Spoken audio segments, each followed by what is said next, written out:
Hi, I'm Stephen Pick, Executive Director of Journey Theater. Missing you all while we're away. These last few weeks for administrative staff and the Board of Directors have been extremely full. Launching virtual classes, analyzing budgets, and finding ways to reduce costs, making backup plans to the backup plans, and trying to consider how and what and even when to open again, and praying for guidance along the way. And today I'd like to give an update on Journey's future. The Journey Theater Board of Directors has reached the difficult but important conclusion that we need to significantly reduce our programming in order to continue to serve and to serve better in this next chapter. And because of the many complexities and costs associated with operating in two states, and many other facets that I will explain, the board has unanimously voted to move Journey back to operating locations in the single state of Washington.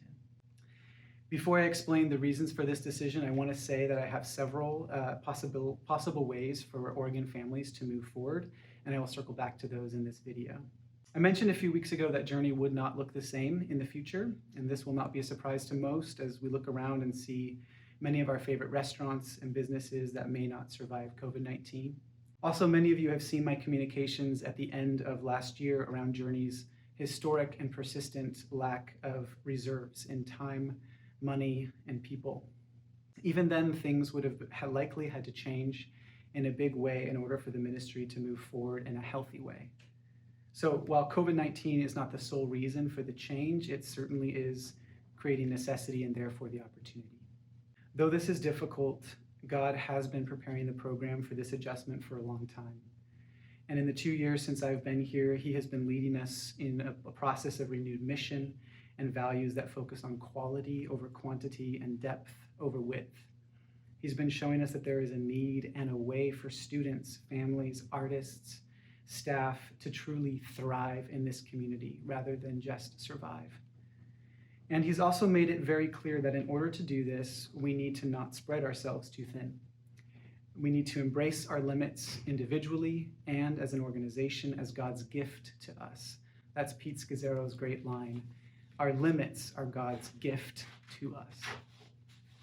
We need to create margin, space in our workflow, in our show and class schedules, in our finances, so that the ministry can thrive and serve sustainably in richer and deeper ways for years to come.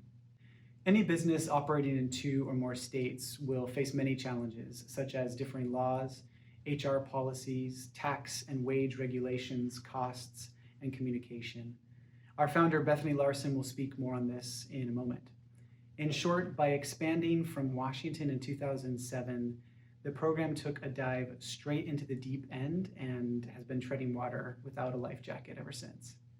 The need to specialize in one state, not two, may be understandable for many, but why Washington?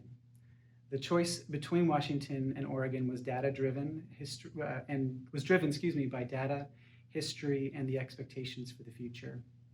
In Washington, Journey is blessed with more dependable and affordable venues, historically larger numbers of participants, the ability for families to travel from east to west without hours of traffic, less competition from other theater training programs, and more brand recognition in the community.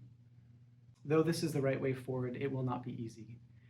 Journey will have to significantly cut back on expenses that it had already struggled to afford, including warehouse space and staff, and reevaluate program fees and many other changes in order to stay vital. And this is hard in deeper ways too. I know the sadness this announcement brings the entire community and especially families in Beaverton and Portland. I've had the joy of watching you perform, of being invited into your circles and welcomed. And I know that the ways I see for Oregon families to continue to be involved will only seem a small consolation, if at all. Nonetheless, I will talk about a few opportunities I see after we hear from Vicki Dillon, our board chair, who is also a Journey parent alum, and Bethany Larson, our founder. Hi, I'm Vicki Dillon, chair of Journey Theater's Board of Directors. It is my privilege to serve alongside my fellow board directors who are highly invested and committed to ensuring Journey can continue to influence students and their families for years to come. For nearly 3 years, the board has been seeking God's leadership for Journey and prayerfully discerning his direction going forward for this wonderful organization that we all know and love. We have discussed, debated, wrestled, analyzed, prayed, fasted, and waited while we have dreamed together during this time. As time has passed, we have arrived at this fork in the road. Although the COVID-19 crisis has not been the reason for our decision, it has brought us to a moment in time which the board recognizes it is time to act. Our decision to refocus in Washington only comes with sadness and grief, as well as with conviction and resolve. We are at the same time burdened with heavy hearts to part ways with our family in Oregon, yet trusting and hopeful that God has some amazing things in store for our Oregon friends and family, as well as the organization going forward. I've heard it said that grief is the price we pay for love. We will all grieve this huge change because we are a community, after all, that loves well. We humbly invite you all, our Journey family, to continue praying and encouraging one another during this time of transition. God bless you all. Hi everyone, I'm Bethany Larson, founder of Journey Theater. I'm beyond grateful that my 3 kids grew up in this life-changing, Christ-centered program.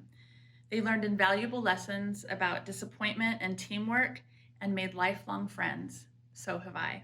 Our early years in Vancouver were very exciting, and many families from Portland and Beaverton were making the drive to take part in classes and shows. Leading up to our 5th year, Oregon families gathered interest from enough people in those areas to convince us to take the program across the river. We thought it would be easy to duplicate what we do in these communities. However, we did not do research beyond ensuring there were interested families. In other words, we did not count the cost, and what we thought would be fairly simple duplication quickly turned into much more than that. That being said, I am hopeful for the potential of Oregon families perhaps taking the baton and exploring what it would take to start a new work in your communities. When I arrived in Vancouver in 2001, it was just my family who knew how it all worked. It only took 10 months before programming began. Now, in each of these areas, there are dozens of families with experience, along with a strong sense of what makes your own community unique. I'm excited to see what might be born out of this. Bethany has already begun to talk about one of my greatest points of hope for Oregon families, and I have had some encouraging conversations this week with a few leaders in each community about starting something independent. Circulating with this video is a form titled Exploratory Committee, and depending on the response on that form, we could put together a Zoom interest meeting to talk about various options for continued opportunity, including the possibility of replicating the program in each area independently. The ministry is not about the brand, it's about the impact. So I would be delighted to see similar programs launch. In addition to that, of course, everyone is absolutely welcome to still participate in classes and shows in Washington. I know that the drive may make that impossible for some. We are looking into potential options of keeping the virtual classes available into the school year so that commute could be limited to rehearsals only, so that could help as well. Okay, a few summer updates before I close. It is looking like we will need to cancel all in-person summer activities due to continued restrictions. We are developing alternate plans for improv, and we have ideas for a fresh set of exciting workshops and other opportunities. You'll see a survey on that early next week, so please respond so we know how many people might be interested in something like that. And we will let you know a final decision on summer in a week or two. Moving forward in Washington, we are planning on a fairly typical year, but given so much uncertainty, we will wait till much closer to the fall to officially announce the season. My thanks to each and every person watching this for making this a community of which I am proud to be a part. God is faithful and good, and though we cannot see all that he plans and knows, we put our trust in him as we move forward in obedience and faith. Thank you.